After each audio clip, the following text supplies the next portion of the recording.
And the reason, as Adesisa mentioned, the reason is because what we are doing this is that our communications in the home will be improved. And there are many of us, when we are at home, we are absent. We are completely absent from the home. And we struggle with this. And sometimes we want to overcome it, we don't know what to do. And it has been said again and again to our brother Gibade and our sister Jemima, you are privileged to hear this. There are people who are married for 30 years, even more than that, and they are still struggling with it. What a privilege that you are hearing this for the first day of your married life. I want to read a passage, and that is Ephesians chapter 4, from verse 24 through to verse 29. Ephesians chapter 4, 24 through to 29.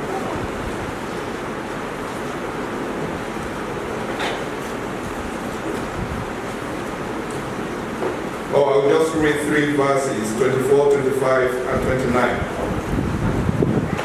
It says, and put on the new life, the new self, which is in the likeness of God, has been created in righteousness and holiness of the truth. Verse 25. Therefore, laying aside falsehood, speak truth, each one of you, with his neighbor, for we are members of one another. And verse 29.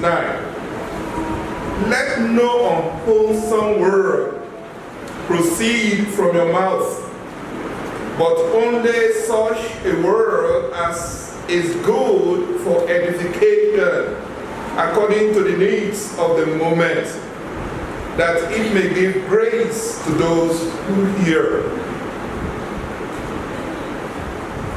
When we think about communication in the home, one of the core of every healthy parenting is the ability for the couple and the children to be able to successfully communicate to one another. Communication can be difficult, very difficult, because each individual, we have different background, different experiences, sometimes even from different culture. So we find it very, very difficult to communicate. And also, sometimes, especially in our society in Africa, the husband is growing in his discipline, while the wife remains where she was when they married. So you see a husband who has a PhD, and the wife is still selling charcoal. And it will be very difficult for them to communicate in the house, because their worldview have completely changed. And when the husband is saying something, the wife will not even understand what the husband is saying.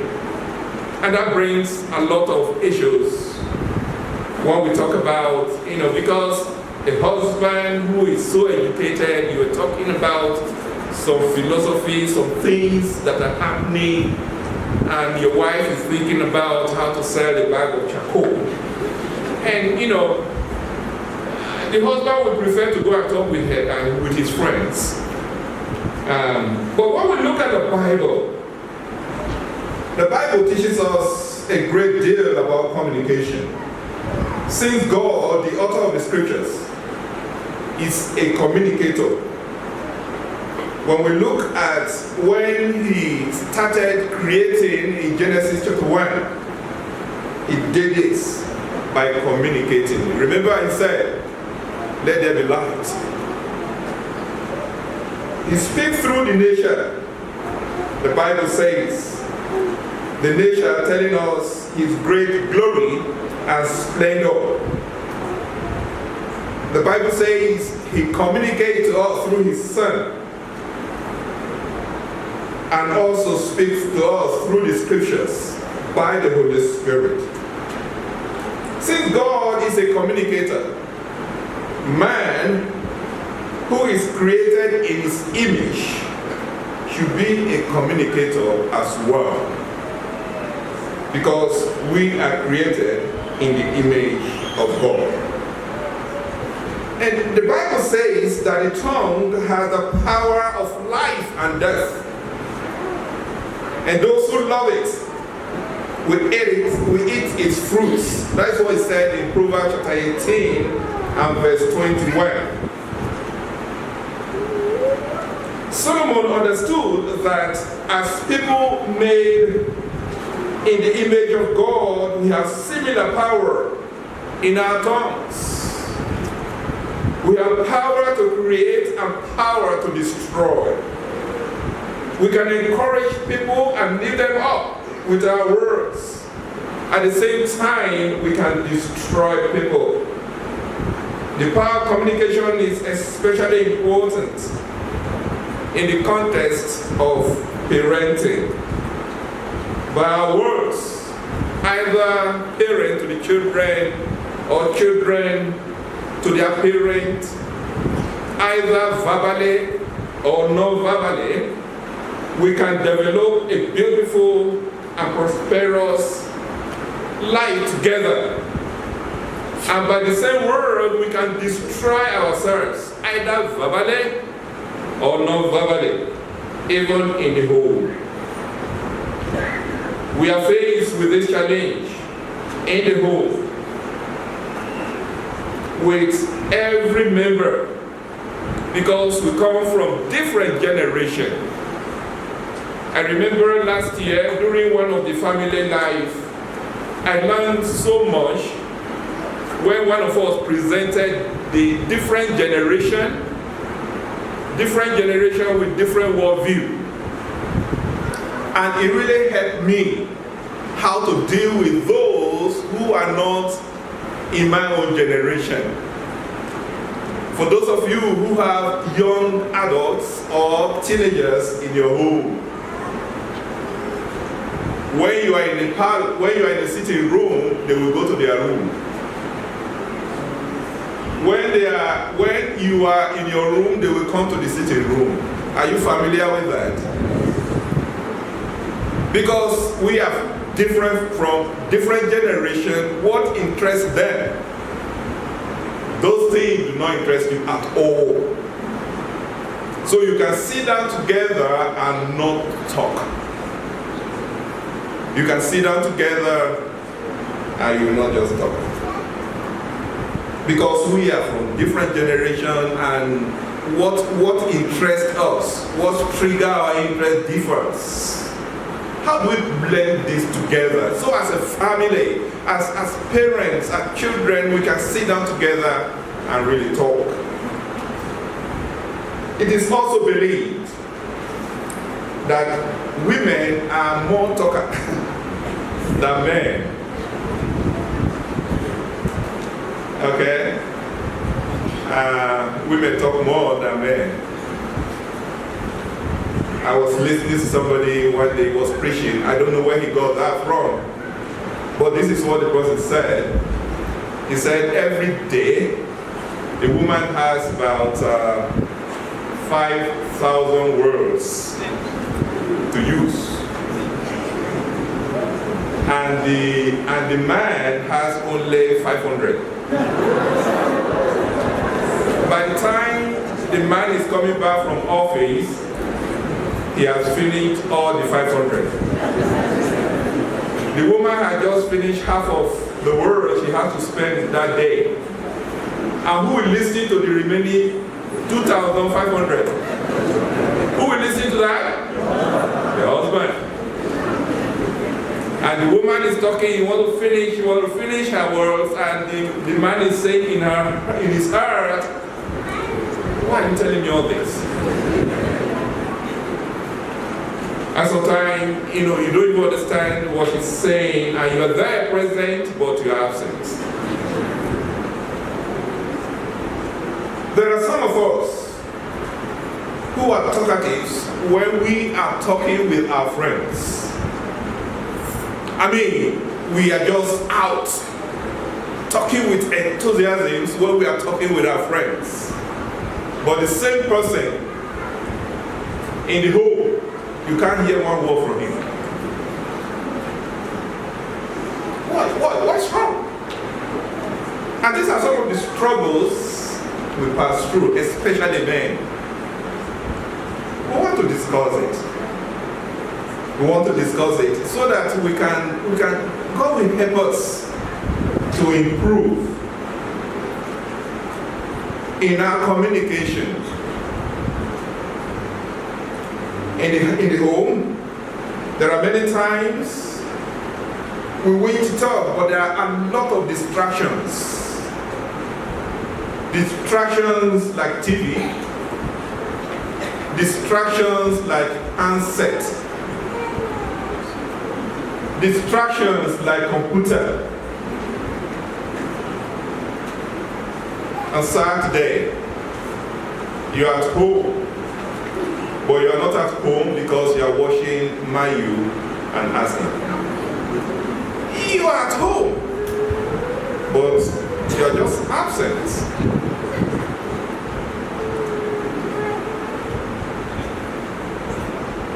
And sometimes, when we want to really talk, discuss, read thing, either the partner is not just interested, so you prefer to go and mention to your friends. So these are some of the struggles many of us here we are passing through.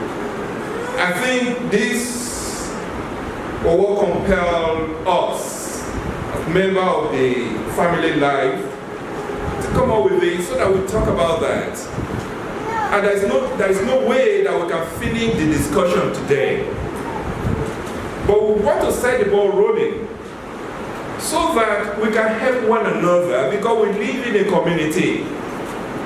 So if you are struggling, don't die alone. We are a community. We should be able to help one another.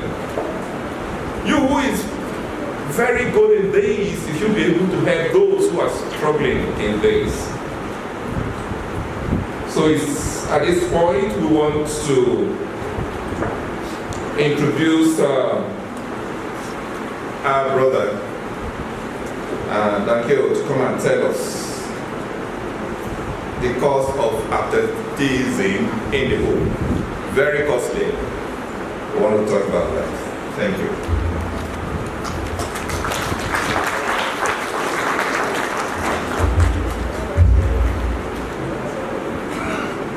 Okay, thank you. Good morning. Good morning, everybody.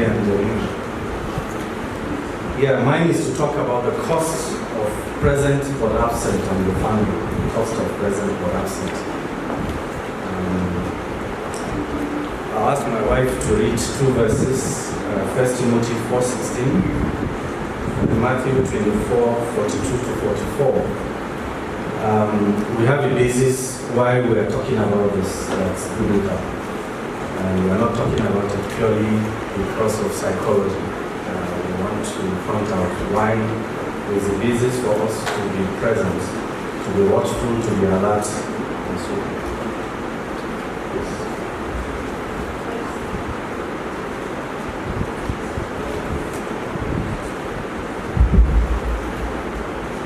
First Timothy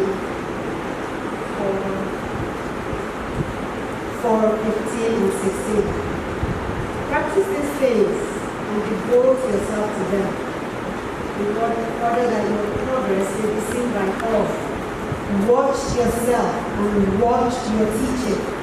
Keep on with these things, because if you do, you will save both yourself and those who hear you. And Matthew 24, verse 42 to 44.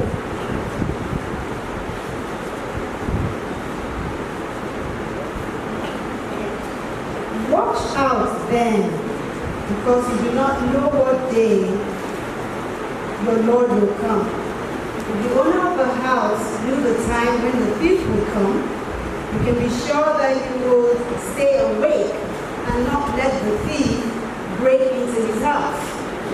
So then, you also must always be ready, because the Son of Man will come at an hour when you are not expecting him. Thank you. I want to emphasize the issue of watching as part of this being present. Now, usually when you are talking about something, it's important to look at the definitions. It helps.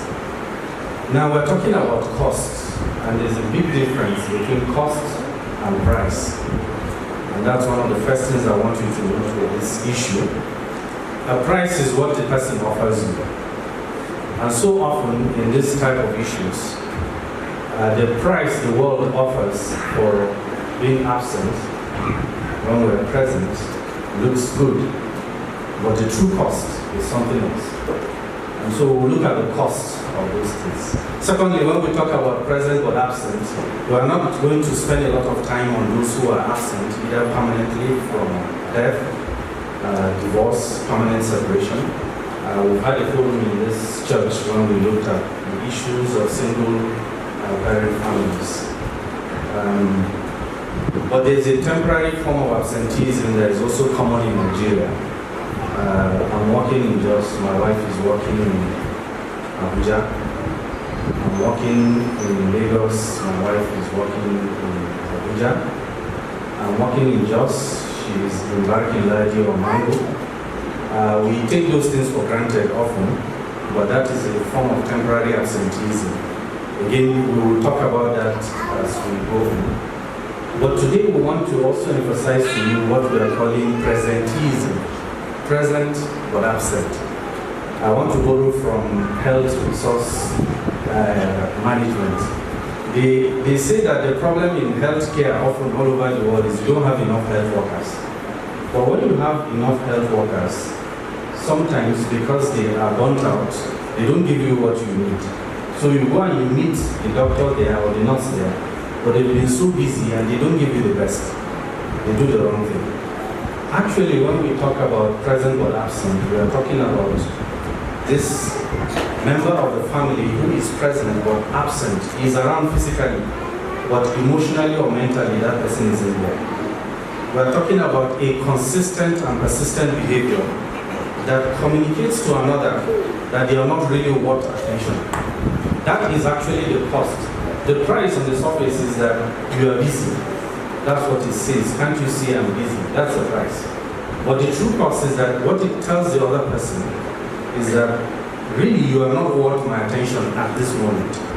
Now when this becomes consistent and persistent, you have this problem of present or absent. Examples, and we're going beyond just parent, a spouse, a parent, a child, a sibling, a brother or sister who is around but unapproachable. We can be present or absent by showing that we're unapproachable. I can sit in such a way that you know I don't want you to disturb me. For the young people, it's very easy, isn't it?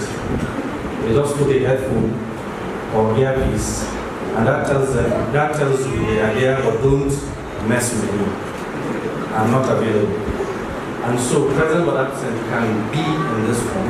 It can also be by the fact that we are busy, we are working, watching TV, we are using a screen of whatever sort. So when you are busy, you communicate to people that you are not available for them at that time. We'll see the cost of those things. Another example is a spouse, a parent, a child, or sibling who shuns physical affection.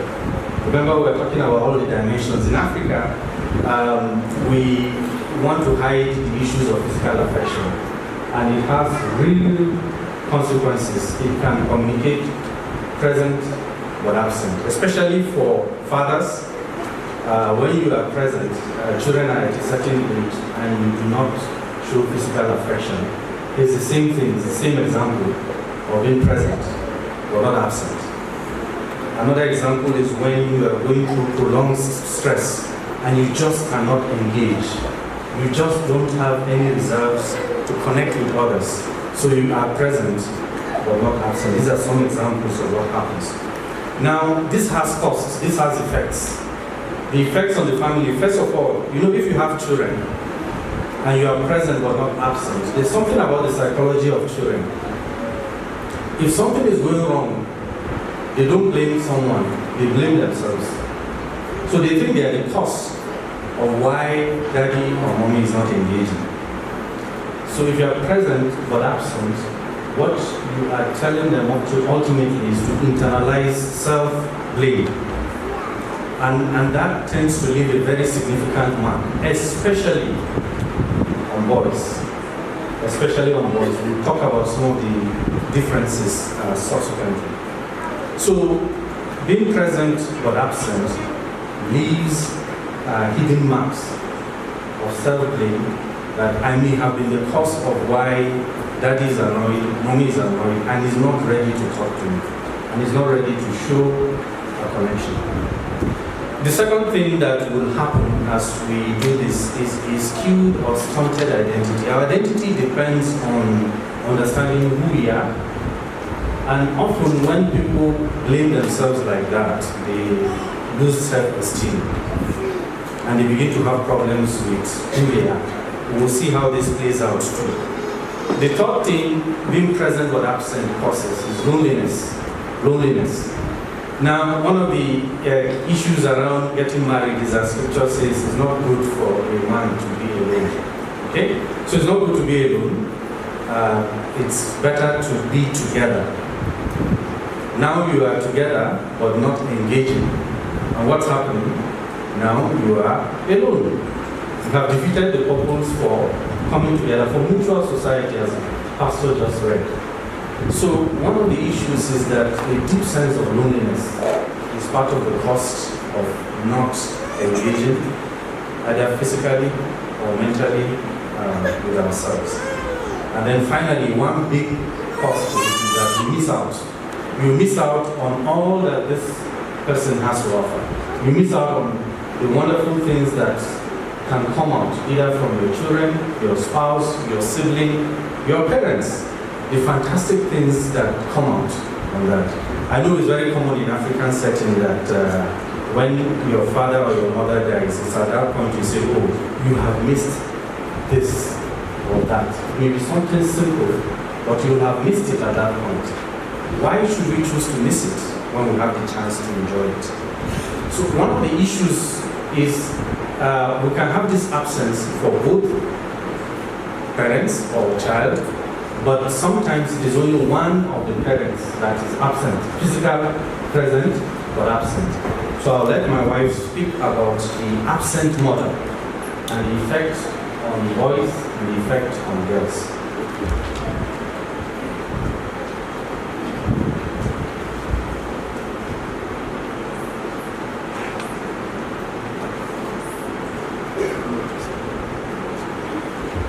Sorry, I was just asking if I could sit and talk.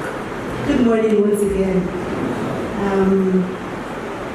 Maybe from the medical perspective, my husband was trying to help me see that there's actually a difference in how girls respond to a present but absent mother and how boys will respond to that. And same way, how girls will respond to a present but absent father, and how boys will respond to the same problem. So we just want to, first of all, just really, bring it to our awareness that it's a very deep cost and it's diverse. Girls will respond to an absent mother by not being very sure what she should look out for, because she's spending all of her energy trying to get her mother's attention. Talk to me, Mom. Especially at the earlier stages, because by the time she's 11, 12, she's probably used to not having learned. At that point, she's actually more interested in finding some other attention. So we're talking more in terms of the earlier stages when the mother has the time, the opportunity to engage with the daughter, and she is not. So of course at that point she she spends the time trying to get the mother's attention instead of finding out, building her own self, and building her image of God and of love and what her place is in life. A boy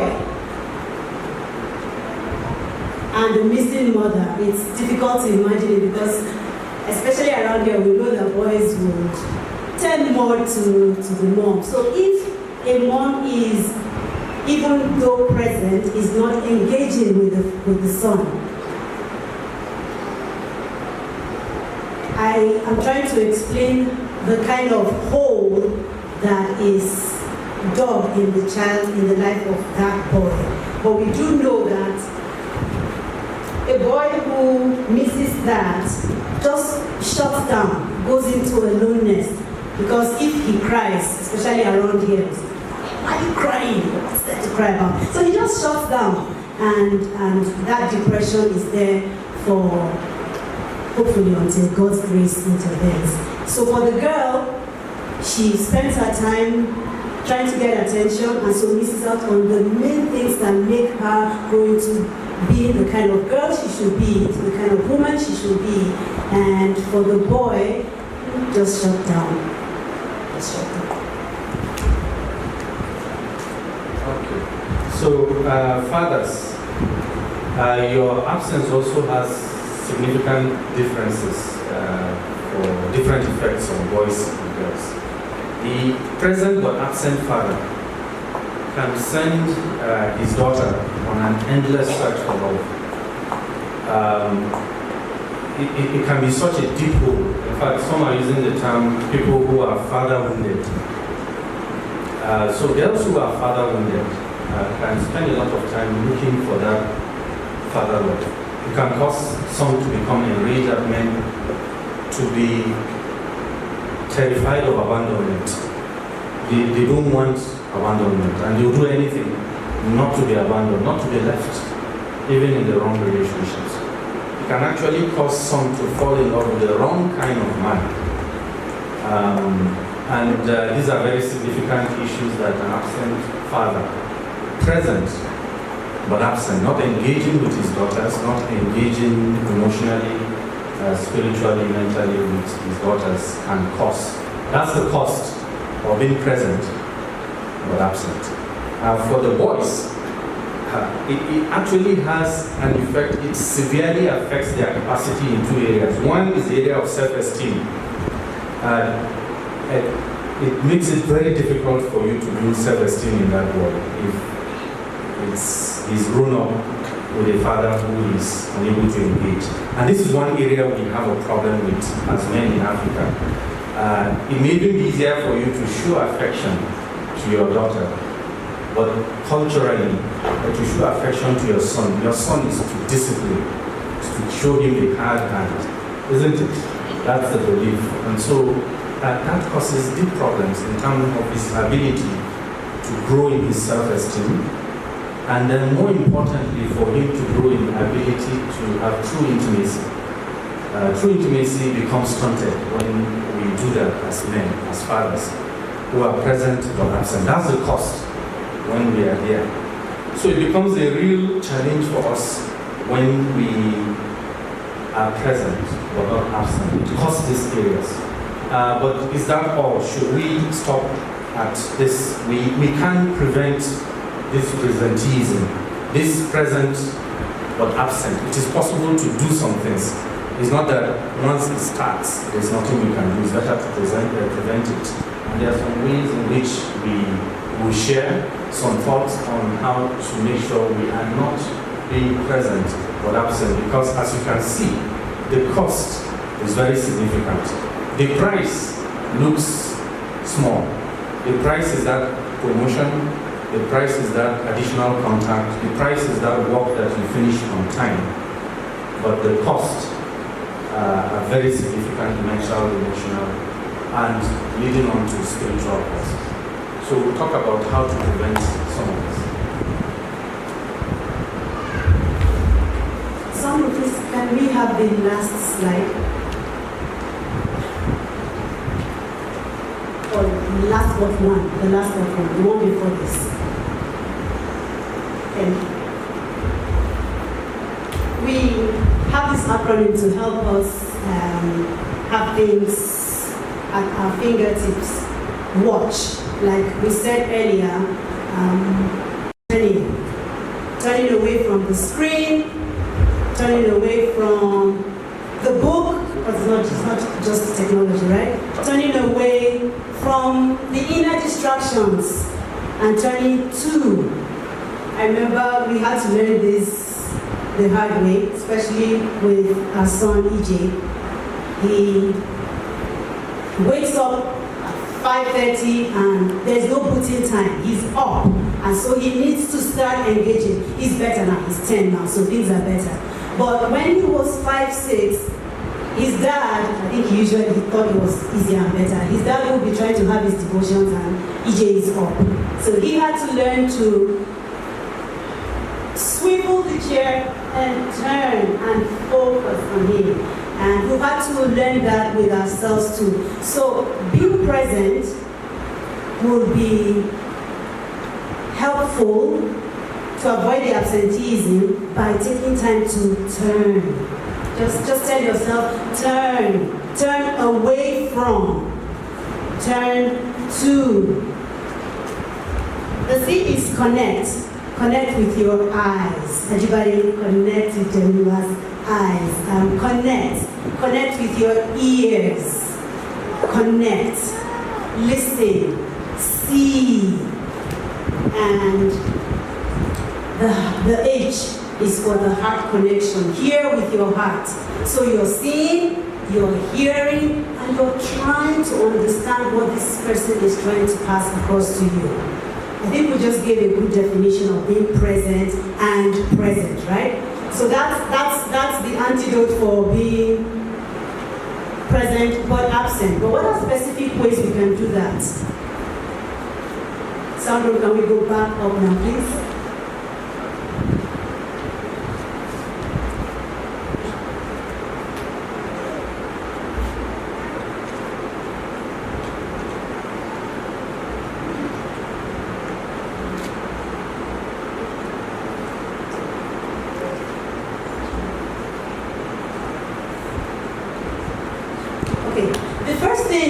Realize there is that problem. Let's realize there is that tendency that even though we are both in JOS, working in JOS, or even though I am a stay-at-home mom, there's still that danger of being just roommates, of being just housemates. Realizing it puts us on alert, puts us on the present. So realize the problem, realize the danger. Let's realize that we are not omnipresent. No matter what technology and the media will try to tell us, we are not omnipresent. God is omnipresent. So you can't be away either in your mind or physically, even though you're there, and still be attending and engaging with someone. So just the realization is the first step to preventing presenteeism. Now we want to set up what I will also call pause moments. We have mementos there. Pause moments. And it's the family that will decide it. The family of the husband and the wife. Okay, at this certain time, we are fully engaged. Meal times, that's a good starter. Meal times, please put your phone away. I know for pastors and doctors, that's kind of difficult, right? But it is possible. Let's switch off the phone, just put it away. This time is a no technology time. Or is it going out for a short ride in the car? No, that's not the time for the teenagers to be at the back with their headphones and all of that. Put technology away. Set pause zones.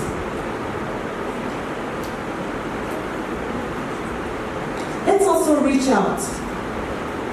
Oh, he doesn't tell me anything. No, she doesn't share with me.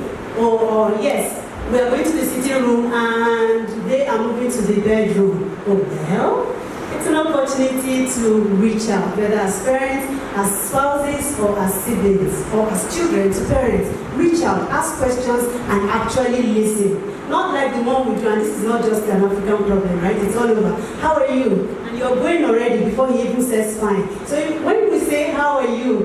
The person says, actually, it's been a bad day. Oh, that's not what I was wanting to hear. Just tell me fine so that we can move on. But we don't want to do that in families, do we? No. We want to ask questions and actually listen. What about when, now for parents to children, there's a problem, a child has misbehaved, or a spouse has misbehaved. Sorry, I used that word. A spouse has done something that is not pleasing. The tendency is to just, right? But this is another opportunity to pause, wait, the W in watch, wait. Is there something else going on? It's another opportunity to actually listen or see and try to understand with the heart. Once again, my daughter and I am still, of course, very much learning. I'm very humble to be talking to much older people here, but maybe I'm trying to emphasize for people like Pastor Silvas, probably teaching, right? My daughter has taught me a lot in this, and she's done something that I think is not right, and I want to. It's like, but you haven't even heard, you haven't even asked what could it be. I'm learning, and I'm still learning. Pause, and listen to what the person has to say. I think that when we work on this, as we're working on it, we will consciously be present and present.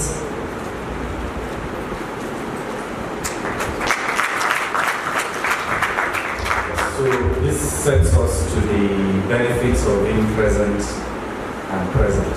And we're hoping that we have made you interested in being present and present.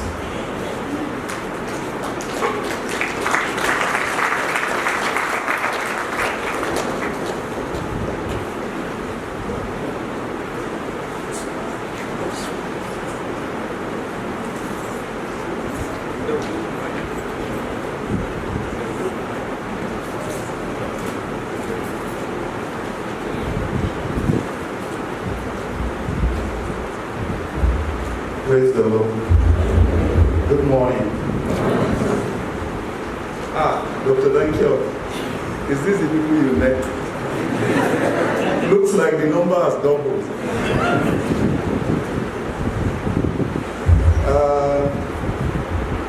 I'm here to just take us through the benefits of being present in the family. But of course, as you have had the gory picture of being absent, the impact of being absent is to the children in the family. If you just look at the opposite, the flip side, that for me would have ended the whole thing, but I will only add a few of my notes to the flip side of what Dr. Enkiok said. I never planned this, but I'll ask my wife to read some two passages so that it provides us the basis. Please, you have the scripture.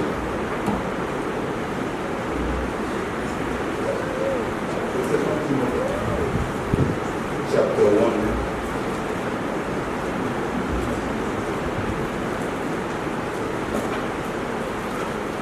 Read 1, 3 to 5.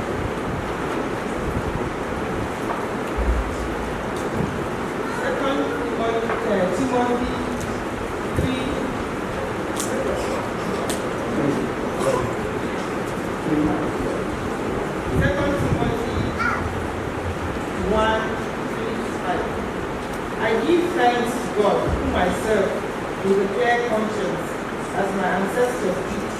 I thank Him as I remember you, always in my prayers, day and night. I remember your tears, and I want to see you very much, so that I may be filled with joy. I remember the sincere faith you have, the kind of faith that your grandmother Lois and your mother Eunice also had. I am sure that you have it also. Chapter 3, 14.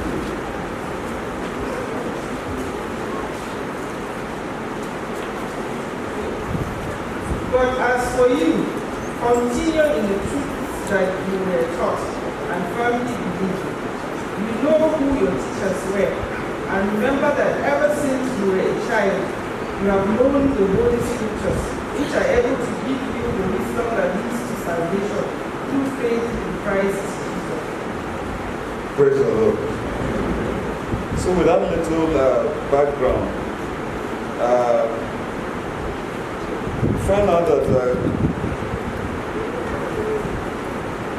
the benefits of being around, rubs off on everyone, not just the child, but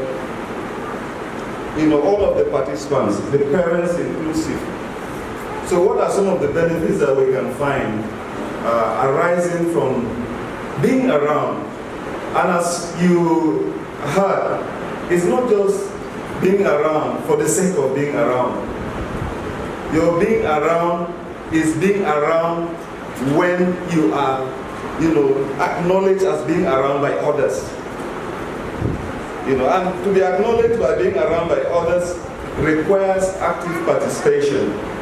If you're around and you're not participating in activities around you, you're as good as absent. So what does this being present, mean for us as members within the family? When we are around as parents and with our kids around, what that portends for us is that it makes for good bonding, family bonding. And to bring about family bonding, what are the things that can readily bring about family bonding? You identify activities that you all can, be part and parcel of. And what are some of those activities? Like games, indoor games in the family. There are the core activities, and there are there are some activities that are mundane, and then there are activities that are, core. Mundane activities are some of those, everyday activity, little games that, you see children engaging, like board games, Scrabble, maybe Ludo, and then as parents, you also play along with the children. That creates a bonding, because in the course of this game, you are not just doing it passively, you are communicating. And so that, aspect of communication is what generates the bonding. And we say family time together also improves the child's academic performance. How does it improve the child's academic performance? Because when the parent is around, when the parents are around, and then the children are around, discussion, can come up affecting areas, of school activities or academic performance in school. So here you are, free to ask questions, free to ask the child questions. How was your day in school today? When you say, how was your day in school today? The child suddenly realizes that, certain level of interest, is shown in his academic pursuit. And when the child opens up, it can sometimes be revealing. Perhaps there are challenges the child is facing. If it is in your place as a parent to come in terms of what you know regarding that subject matter, you are able to lend helping hands. Or if it needs, the service of an extra lesson teacher, based on your assessment of the situation, it is only good that you engage, somebody to fill in that gap. And as you do it early in life, it does not get bad to a point where, certain things become irreversible. but you are able to nip things in the bud. And it is possible only through communication. Okay, the child that has an academic, sometimes even our children who are in universities, sometimes they would have some presentations, perhaps maybe for the next day or the week following. And you find out that as family members, you could sit down, show interest. Okay, you are making a presentation next week. What is the topic? If it is such that as parents, you can make inputs, you make inputs. But even when you cannot make inputs, let there be a mock presentation, to the family. The child stands up, makes presentations. Supposing it's a topic you know next to nothing about, but you can watch out for confidence, you can watch out, for, delivery, you can watch out for certain key elements that will, make the child stand out in the course of the actual presentation in school. I remember I read about Dr. Carson, one of his books, and he was talking about his mother. He said when they were in school, they will go, they will come back, the mother will ask them questions. What did you do today? And they will bring their books, they will show her, and she will look at the book. And she will just ask questions. What did you do? What did you do here? What did you do here? Do better next time. And it went on like that. But with time, he came to realize that his mother was actually an illiterate. She never went to school. But that level of involvement of his mother continued to spoil him. Sometimes he felt he needs to do it proper right back there in school so that he knows when he comes back home, the mother would want to take a look.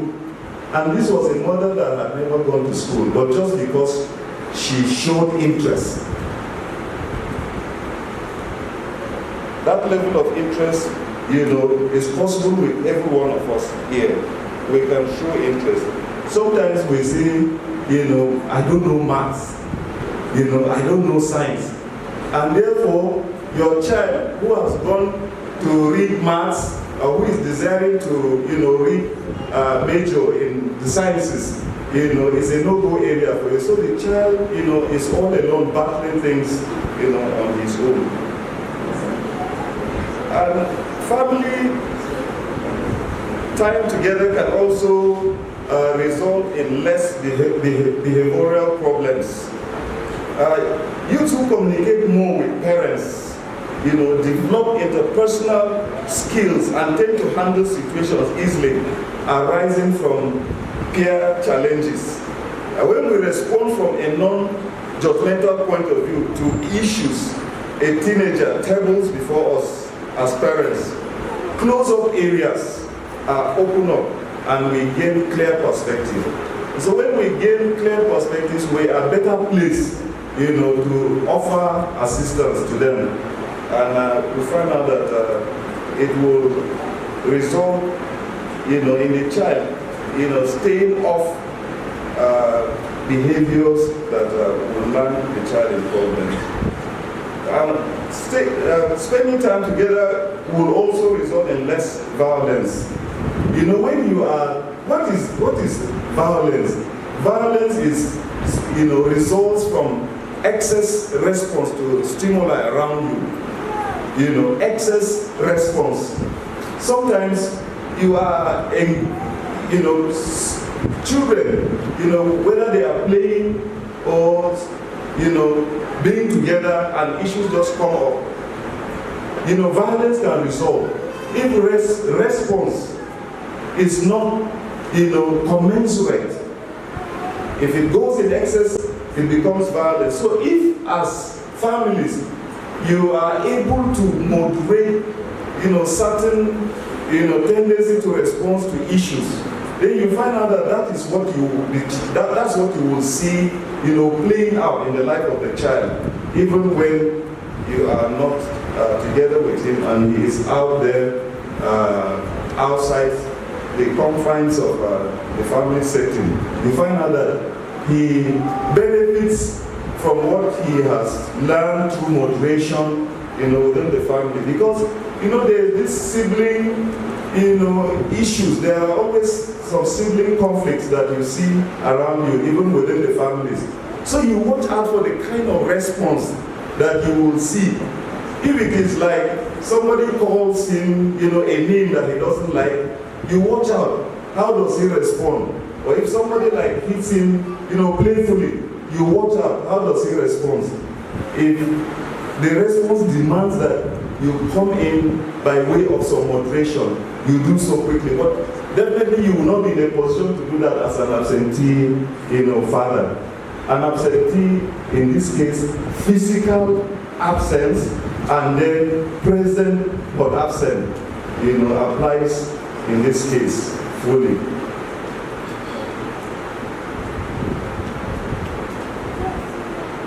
Family time together, means also less time for, drug abuse.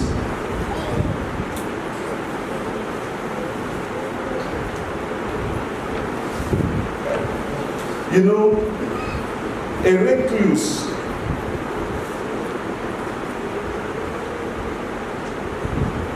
recluse as opposed to an active family member is more likely to engage in substance abuse. A family time can nip certain tendencies very early before they get out of hand. This is because changes in behavior can be quickly noticed. Now, if a child, you're all around in the family setting, and those children that will go sit by the corner, sit quietly, not opening up, they tend to be internalizing a lot of things. So that a family setting opens the child up and you're able to know what is going on within the child. And therefore you are, that way, helping to meet certain tendencies for drug abuse that may arise later in life. Spending family time together also makes for greater happiness. A lot of us who are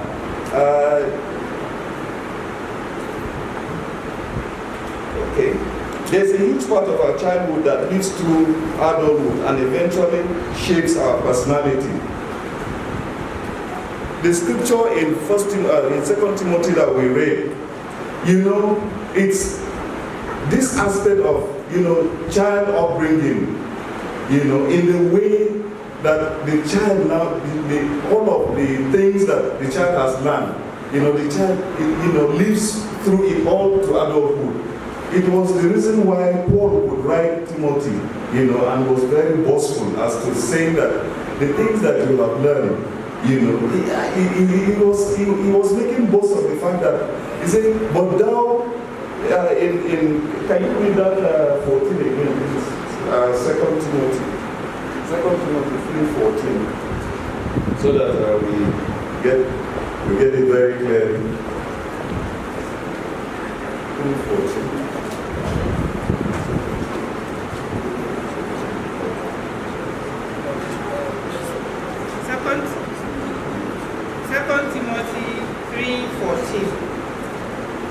But as for you, continue in the truth that you were taught and firmly believe. We know who your teachers were.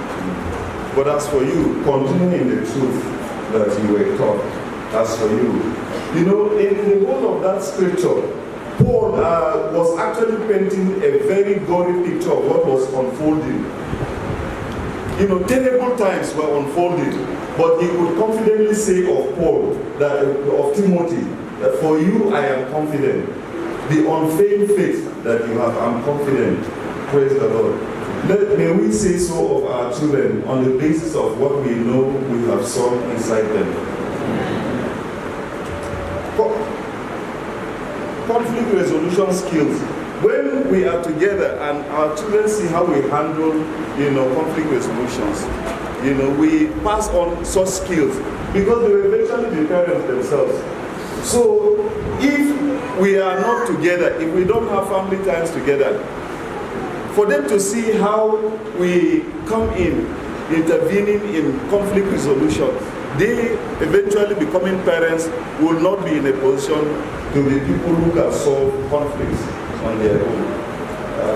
I hope that we have got some things that can be helpful, being present, for our family. Praise the Lord.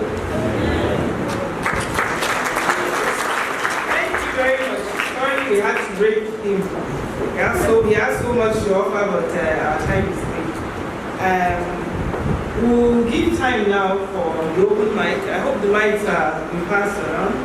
So if you have any questions, the panel is here. And then you can write the questions and give the ushers so that they bring it up here.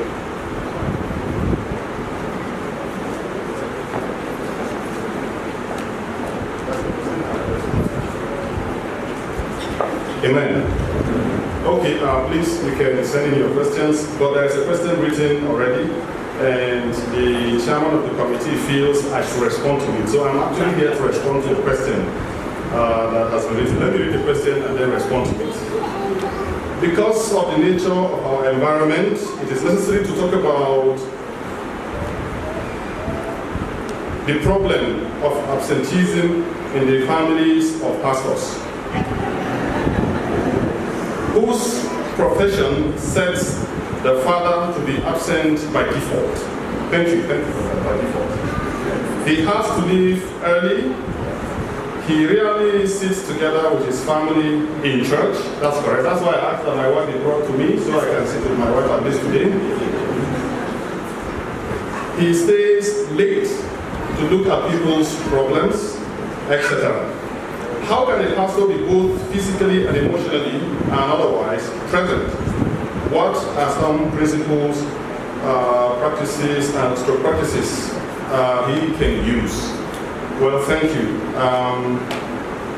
This is quite a question, but I'll say some few things briefly. It is true that by reason of responsibility God has given to some of us, it's quite a challenge to be physically present at home. To even make the point, there was this particular time that things were very tough. By the time my children are waking up, I was out. And they will go to sleep before I come back home. So throughout that day, they will not see me. Right. It has happened to me right here in this very Equa Seminary Church. So there was this day. Mind you, my office is right here in this church, and my house is within this compound. Right.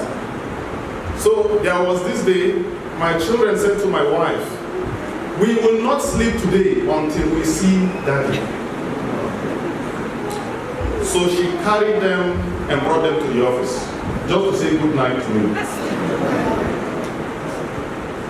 Okay, let me rewind back a bit. My father was also a pastor. Believe me, I didn't want to be one. I didn't want to. See that? You know what I'm talking about. His father was also a pastor. He also didn't want to be one. But today, we are here. I just know that it's God that has made it so. Otherwise, I wanted to do many other things.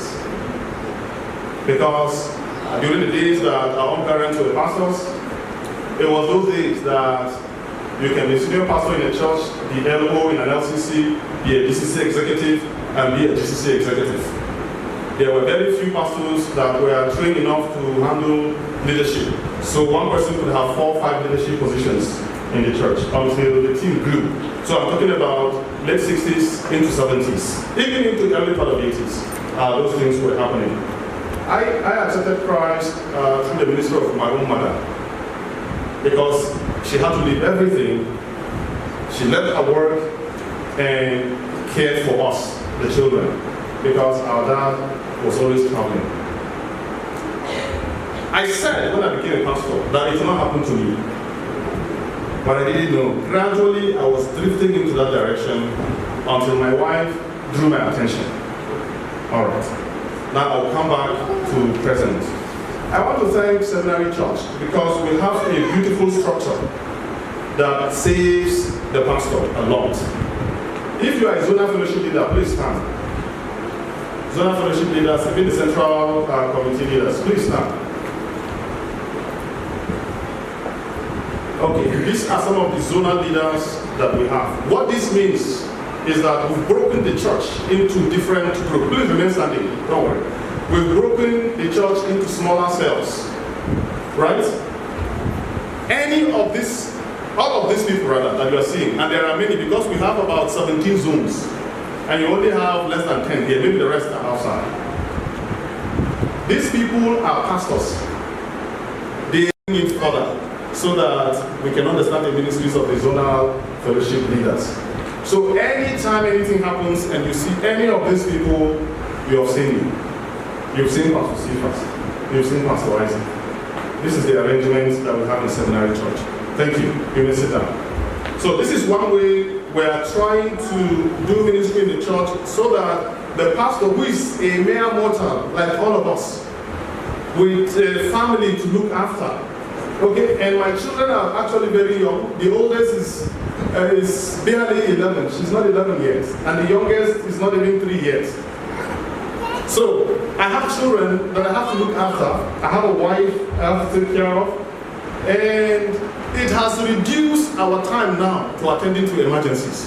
We're not able to just come around your house and drink tea and chat and go. Sometimes we do that once in a very rare blue moon. But most times it's when you know that somebody is in hospital, which is almost the case, whether the case almost every day. So you see us attending to emergencies, hospital, delivery, bereavement, we're running around to attend to this. But the normal visit comes once in a very long while. In fact, we have reduced some of these visits to when zonal fellowship is happening. So we appear at the zone to greet every member of that zone. Invariably, we have visited all the people in that zone. Okay? So these are some of the things we are doing so that we can create time for our children. If you will cast your mind back, when our parents were alive and were serving, they were always absent. And we suffered for that. I can tell you this. Many pastors' children turn to drugs and the rest of them. So some of them are adults today. If you look at their lives, they've lost heart already. So we decided in this our generation, we have to do something different to save our own homes, because the Bible says if you can't take care of your home, you are not fit to take care of God's flock. So believe me, the Lord has blessed me with a wonderful pastor's wife, who is not just a pastor's wife because she's married to a pastor, but she's called to be a pastor's wife. She takes away my phone sometimes, and that is family time. So now I have time to spend with my children. You'll be surprised that we have water guns that we shoot at each other sometimes. We go outside of the house and we shoot water guns at each other. Okay. And then we play music and dance in the house. You'll be surprised to hear that. Right? Nobody can do that for me. I have to be physically present to do that. This morning, our 2-year-old child opened one of the videos of their dance with the mom. And I was there doing the recording, and he wanted to learn traditional dance. He's just 2 years, but he wanted to learn traditional dance. And my wife was telling him how to hold leaves, in the olden days. So I have the video. Maybe I will play it one day so that you can watch. So I honestly have time to do that. It's not sufficient, but I do that a number of times. And to also add that for those who don't understand that we're equally parents, please help us, pray for us, pray with us. Don't grumble if you don't see us. I also teach at the seminary, right? And also serve as the chaplain of the seminary. And by that, we run 4 Sundays every week, Monday to Thursday. I sit with students like we sit now, Monday to Thursday, 11 to 12, right? And then I have a class I teach as a faculty member here at the seminary. That is how seminary church is structured. So this, along with other things, are the things we do, so that you will understand. As the apostle said, we also give time for the ministry of the word. So that when we stand here, you know that the pulpit ministry is not taken lightly in seminary church. You agree with me? Or you want us to come and be giving you jollof? You know jollof, huh? We can spend time listening with you and come and give you jollof here. I'm sure if jollof is what you get here, you will stop coming. But Seminary Church has been built with a tradition of breaking the word. And believe me, the time we take in doing that is no joke. And so we thank God that we have an understanding church and an understanding people that are praying for us. For the few that still don't understand, maybe they are new, this is the order of things. So I understand because myself and my colleagues, who are also faculty members at the seminary, that we have to go through all of this to do ministry here.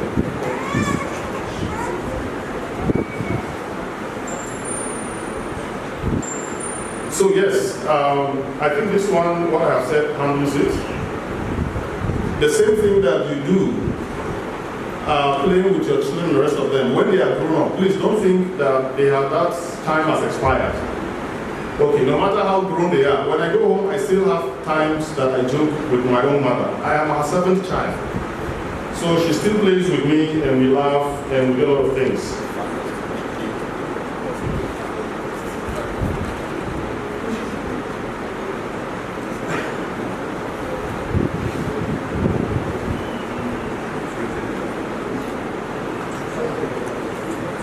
Okay. Well, I study, so I can add this. Okay, you see there. So I'm attending to many questions now. I hope this will be the last one. Okay, like a husband or a wife that is in school studying, and this is my study time, and then a spouse or a child wants my attention. I think that represents this question.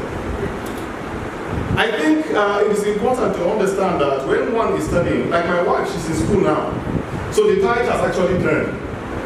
She goes out in the morning and comes back in the evening. So I babysit as well. Okay, that is one of my jobs currently, added to the other ones that I've just said. I understand that her studies is our project as a family. So when she needs time to be in the study, I personally lock the door so that she stays inside and the younger children will not go into the study to disturb her. So there is a fixed time that when it is necessary, I call her attention. We have that understanding. Even when I'm preparing for sermons or other classes and the rest, we have this understanding. We protect each other so that we can pay attention to the study that is our family project. When it is necessary, the other one is called out so that you can relax. Sometimes I will say, okay, well, she will mostly do that. It's time for our walks. So we come out and take a walk, where I now give attention only to my wife with the children away. So we walk, sometimes our walks can be 10 p.m., 11 p.m. Some of you in this compound, you've seen us before. So that we can just chat, just the two of us. So I think it is about priority. Is that your study a priority to you to the point that it is more than your own family? I think you need to ask the question. It took me 3 years to finish my master's degree because I wanted to give attention to my family. So I took less so I can pay attention to my family. Something that I will finish in a year and a half. It took me 3 years. I think we can key into that. What is of most priority to you? If your family is, then you should not clash when you are studying and you think your spouse is disturbing you. That is my counsel. But I think the spouse also needs to understand when there is communication, we can set time. I need 2 hours to walk, then come out. Please, don't go into the study and spend 6 hours. It's not right. It's not right, please. 2-3 hours, come out, spend 30 minutes with the family, go back, spend 2 more hours, come out, spend some. It will enhance inspiration.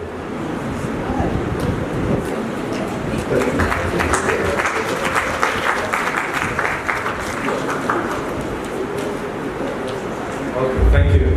Lots of questions for us to interact over. I want to take us back to what I said at the beginning. It's an issue of cost. If we go out now to Ferengada markets and ask for tomatoes, there are different baskets, different types, different costs. If you want a certain type, you pay a certain cost. If you want the one that is almost ready to go, you pay a less cost. So I want to put it back to us that as we talk about these issues, we're really talking about cost. If you think this is the basket you want, what are you willing to pay for it? One question is, how do we engage through technology? Because today it is invariably a part of life. Can we do that safely? We've used that to set the agenda for what we will discuss or what we will do. But we've not used it to replace our engagement. Or what do I mean? Something comes up, I want to put it on the agenda, put it on the WhatsApp for my wife. She's not there at that time. Or she puts on the WhatsApp. So later, I'll say, hey, what does this mean?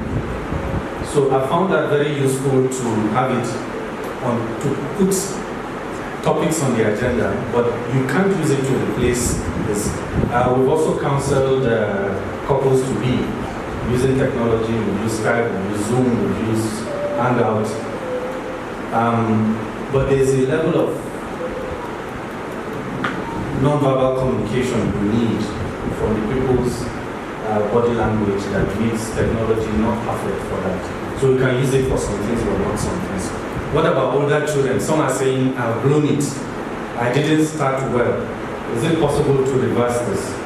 God is gracious, and that's part of what we're doing this. It's not only for those who are starting, it's for all of us. And so there are steps we can retrace, but we have to take what they call baby steps, isn't it? If I've never been available, and then suddenly I want to spend time with my children, of course I'll get some negative responses initially. But what cost am I willing to pay to make sure that works? If I'm willing to pay a high cost for that, I will endure, overcome some of that initial one. So I'll encourage those who have seen this. What about temperaments? One of the studies we do with couples to be is know your temperament, because it has a huge effect. Many people are asking, what about the phlegmatic? One of my very good friends, you all know in this church, Kidmas, he was my best man, I was his best man. In school, one of the ways we will irritate him is to say phlegma. He didn't like it, but it communicated something to him, because in our circles, we all knew him to be that. That's who he is. There's nothing wrong with the phlegmatic. It's not that they are not communicating, it's that they are communicating differently. And so, knowing who you are and how you communicate, how that person communicates is important. One of the books we really loved in our studies, couples counseling, is Love Languages. What's mine, what's us. We're different.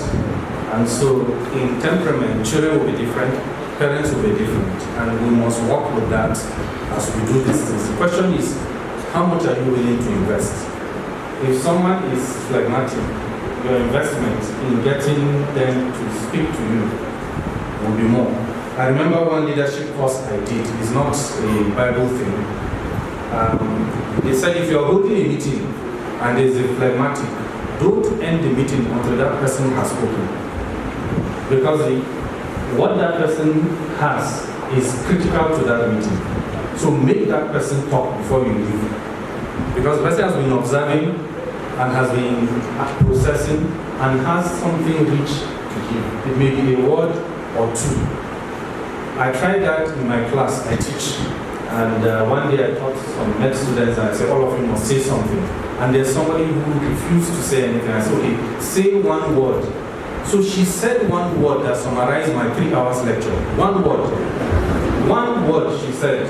And everybody walked and said, okay, now I understand what you're saying. So it is worth it if you put what it takes to get out of that phlegmatic, what they have inside. So temperaments, we must study the strengths and weaknesses. And what about geographically absent? It's a big question today. When we got married, we made a commitment under God that the normal thing is to be geographically together. So anything else is abnormal. How many of you have that commitment? You know you have to start there. You have to agree that being geographically apart is abnormal. If you start from there, and then the next thing we did was we said, okay, God, we have never seen you not honor those who are committed to honoring you. We want to honor you by being together. please don't bring that temptation to us. We don't want that one. We want to honor you by being together. You must make that commitment. And somehow God has helped us. I had an offer to do a work, and I was told you have to make that decision. And I remember that commitment. I said, in that case, my answer is no. Today, I have not lost that. I have lost a big job with big pay, that all kinds of things. But what I have gained, you can't quantify it. You can't quantify it. So we have to make that commitment on that road. That, well, what if we're already in it? Then go back to God. This is not normal. How do we do normal? I'll tell you a story. One of my closest friends, he was in Zaria, his wife was in Babalada. And when that thought came to him, he told me, I don't feel married. Today I will end this. He drove down to Babalada. He told his wife, today we'll go back to Zaria. What they are paying you, I will pay you to stay in the house. But today, we are packing. So they packed that weekend. They thought it was a joke. The boss sent for, they went together. I said, no, there's no end to it. You know what happened? The people themselves looked for a job for him in Babalada so that they will be together. But he said today it ended, and that day it ended. He went that weekend and picked his wife and said, today it has ended. We are living together. If it means losing this job, fine. But the end result was that God honored that step in faith. And for many of us, I think we need to work on that. The issue of work, what do you do when the work is plenty? There's a worry saying that work full ground remain. You cannot finish the work. If you carry it home and finish it, tomorrow there will be more again waiting for you. So work full ground remain. And it's for us fathers especially. Fathers are more prone to want to finish tasks. We are more task oriented. We must warn ourselves to work full ground remain. Even if you finish all of it today, tomorrow there is more waiting for you, as if you haven't done anything.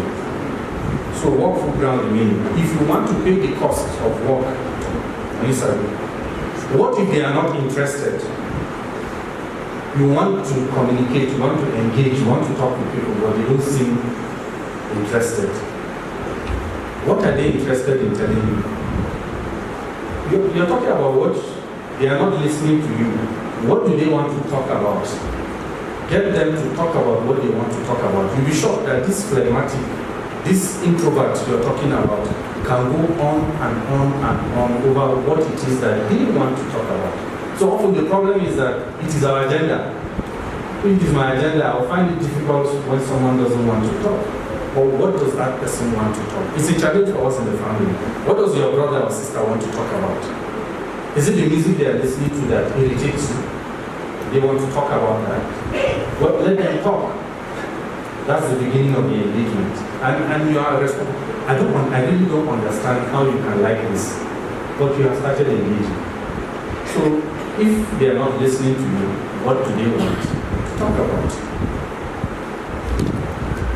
What about the home office? Reality is that some of us run our offices from homes, and what happens? And it's a big thing because then the whole issue of where does home start? I don't know if many of you remember, I think it was last year, it was all over the internet, someone was working from home and was broadcasting, and then the children were running around, remember? So those are the risks of working from home. But one of the thoughts is that, well, why not structure your work from home in small blocks? This is why in schools they have timetable, like many school people here, because Friday is here. You have math, then you have recess, then you have English, then you have structure your work that way. Actually, what the research is showing in occupational health now is that the longer you sit down at your desk, the more likely you are to die. So don't just sit down and work. Work with breaks. It's also important for your health. So why not structure it like that if I'm at home? Instead of working from 9 to 12 and then taking lunch, 9 to 9:45, 15-minute break, in which case I can attend to some of these things. Then it's less likely that they want to interrupt those things.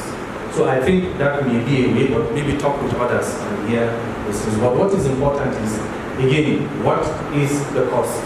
You have worked 9 to 12, but at what cost?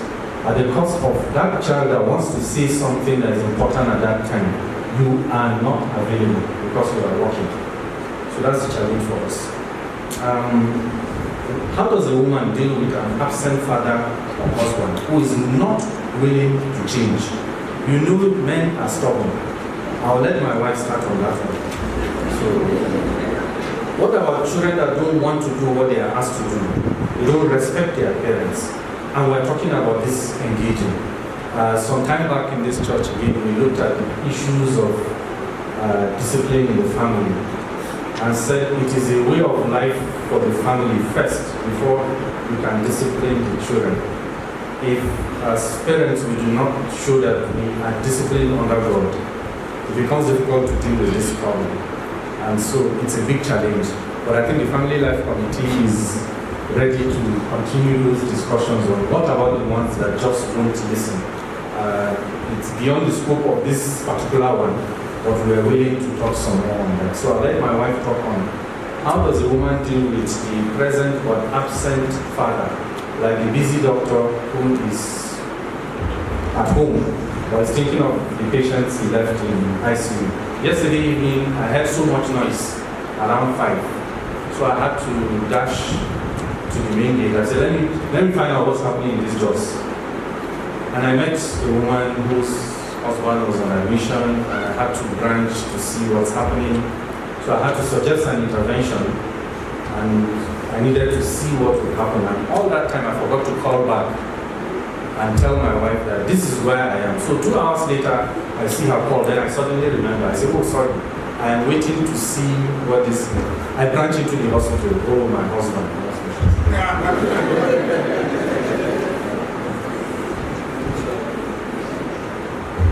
So what do we do? Let me start with what Madam Pastor did. Sometimes you might have to bring the children to the pastor's office just to say good night to daddy. But on more serious note, it takes, what does Proverbs say? That through wisdom a house is built, through knowledge its foundations are laid, and through understanding it's filled with all good things. And so I will say to my fellow sisters and to Jemima, it is wisdom. It is wisdom again and again and again. That cannot change. Busy husbands will remain busy husbands. But God will give us wisdom to find ways to work around that, to find ways to remind them, and we're supposed to find ways to do that.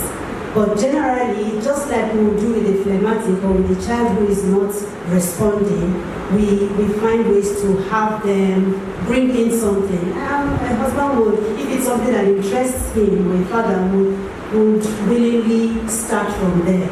But I think the conclusion for me really is wisdom. That's something we keep asking for, so that we can walk around it, so we can make the most of what we have. And God helping us, the opportunities will expand and things will get better. Let's not forget about praying. There's a question. The girl that is growing under the care of the grandparents, her mother is not present because she married another man. She has never come to see her. This is more than 10 years. What would happen to this girl? All those gory details, thank God for God's grace. Thank God for church community.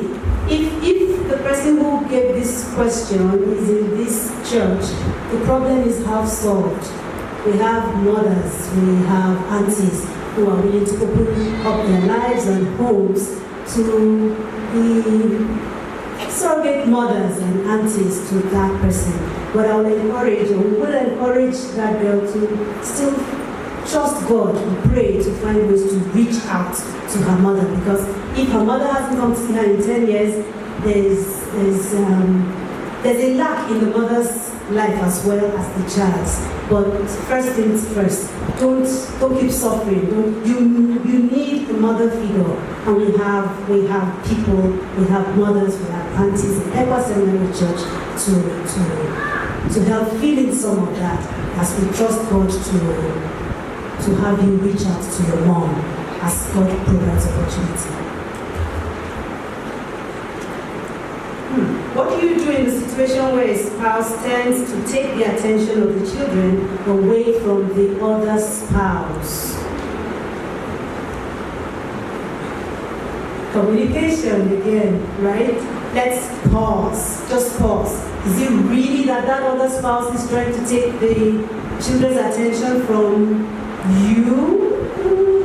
Let's pause and let's ask and let's really listen. Hopefully something will come out of that.